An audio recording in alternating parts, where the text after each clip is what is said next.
శ్రీమద్భాగవతము శ్రీమద్భాగవత గ్రంథానికి నమస్కారం. నిగమకల్పతరోర్గళితం ఫలం సుఖముఖాదమృతద్రవ సంయుతం పిబత భాగవతం రసమాలయం ముహురహో రసికా భువి భావుకాః. శ్రీసుఖయోగీంద్రుల వారికి నమస్కారం. యం ప్రవ్రజంతమనుపేతమపేతకృత్యం ద్వైపాయనో విరహకాతర ఆజుహావ పుత్రేతి తన్మయతయా తరవో వినేదుః తం సర్వభూతహృదయం మునిమానతోస్మి. నరనారాయణులకు, చతుర్ముఖ బ్రహ్మకు, సరస్వతీదేవికి, వ్యాసమహర్షుల వారికి నమస్కారం. నారాయణం నమస్కృత్య నరం చైవ నరోత్తమం దేవీం సరస్వతీం వ్యాసం తతో జయం ఉదీరయేత్.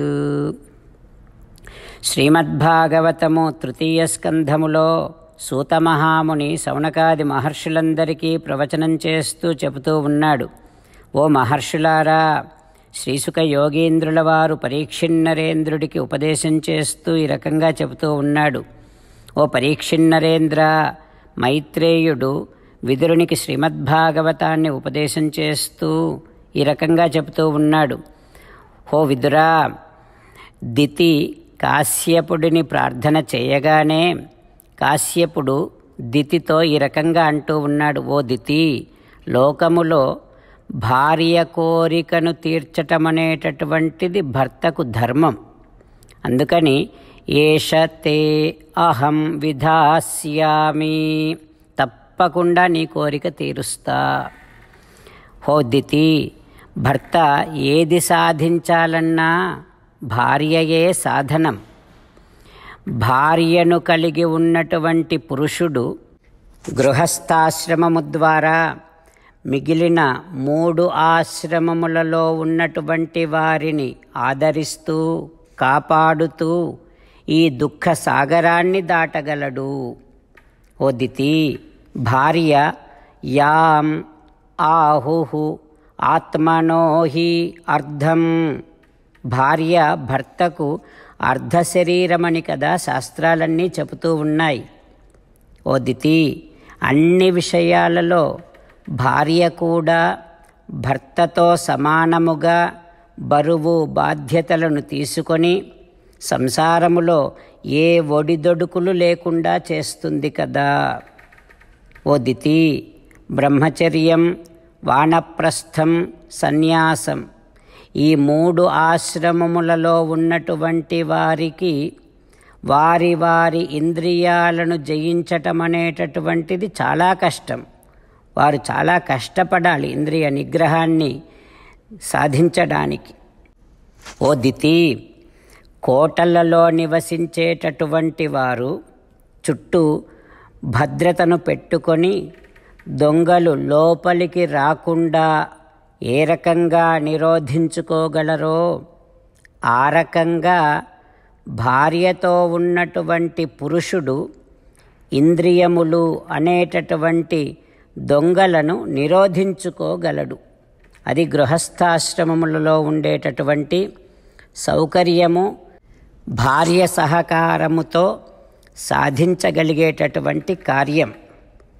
ఓ దితి, మరి ఇంతగా నా ఇంద్రియ నిగ్రహానికి ఉపకారము చేస్తున్న నీకు నేను ఏమిచ్చి ప్రత్యుపకారము చేయగలను దితి అంటూ కాశ్యపుడు భార్యతో దితితో మాట్లాడుతూ ఉన్నాడు. ఆ తర్వాత ఏం జరుగుతుందో రేపు తెలుసుకుందాం. ఓం శ్రీకృష్ణ పరబ్రహ్మణే నమః. ఓం అస్మద్గురుభ్యో నమః. అంతేకాకుండా మనం ప్రతిరోజు శ్రీమన్నారాయణుడికి ఒక 8 పనులు చేస్తాం అని మాట ఇద్దాం.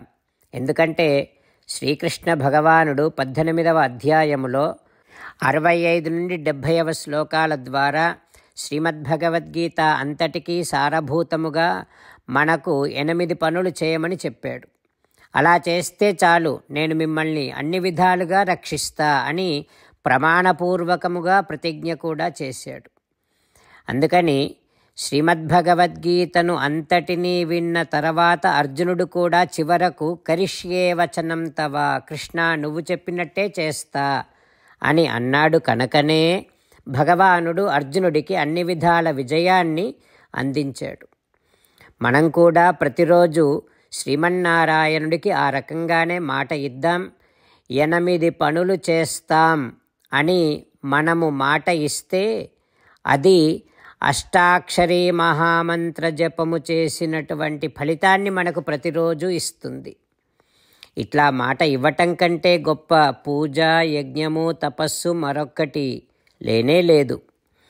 అందుకని నేను అంటూ ఉంటాను, మీరు మనస్సులో భావిస్తూ ఉండండి. ఈ రకంగా మనము మాట ఇస్తూ ఉంటే శ్రీకృష్ణ భగవానుడి ముఖారవిందములో కలిగేటటువంటి ఆనందాన్ని మనం ప్రతిరోజు దర్శిద్దాం, ఆస్వాదిద్దాం. జై శ్రీమన్నారాయణ. హో శ్రీమన్నారాయణ, నువ్వు చెయ్యమన్నట్టే నేను నిన్నే సంతతము ధ్యానము చేస్తూ ఉంటా. హో శ్రీమన్నారాయణ, నువ్వు చెప్పినట్టే నేను నీ భక్తుడిగానే ఉంటా. హో శ్రీమన్నారాయణ, నువ్వు చెయ్యమన్నట్టే నేను నా విధులను, కర్తవ్యాలను నీ సేవగా, నీ తృప్తి కోసమనే సక్రమంగా నిర్వర్తిస్తూ ఉంటా. హో శ్రీమన్నారాయణ, నువ్వు చెప్పినట్టే నేను నీవాడిని అనే మహావిశ్వాసముతో నీకే నమస్కరిస్తూ ఉంటా. హో శ్రీమన్నారాయణ, మామేకం శరణం వ్రజ, నన్ను ఒక్కడిని మాత్రమే శరణు వేడుకో అని నువ్వే అన్నావు కనుక నేను నిన్ను ఒక్కడిని మాత్రమే శరణు వేడుకుంటా. హో శ్రీమన్నారాయణ, మా శుచః, ఇక దుఃఖించకు అని నువ్వే నాకు భరోసా ఇస్తున్నావు కనుక నేను ఇక దుఃఖించను. హో శ్రీమన్నారాయణ, నువ్వు చెప్పినట్టే నువ్వు నా కోసమని అనుగ్రహించినటువంటి శ్రీమద్భగవద్గీతను ప్రతిరోజు కనీసము 1 శ్లోకాన్నైనా జ్ఞాపకం చేసుకుంటూ శ్రీమద్భగవద్గీతను అనుసంధానము చేస్తూ ఉంటా. హో శ్రీమన్నారాయణ, నువ్వు చెప్పినట్టే నువ్వందరి కోసమని చెప్పినటువంటి శ్రీమద్భగవద్గీతను తెలియని భక్తులందరికీ తెలియచేసే నా వంతు ప్రయత్నాన్ని నేను నిరంతరము కొనసాగిస్తూనే ఉంటా. హో శ్రీమన్నారాయణ, నేను నువ్వు చెప్పినట్టే చేస్తా, నీకు నచ్చినట్టే ప్రవర్తిస్తా, నీకోసమే పని చేస్తూ ఉంటా. కరిష్యే వచనం తవ. జై శ్రీమన్నారాయణ. భక్తులకు ప్రత్యేకమైనటువంటి విజ్ఞాపన.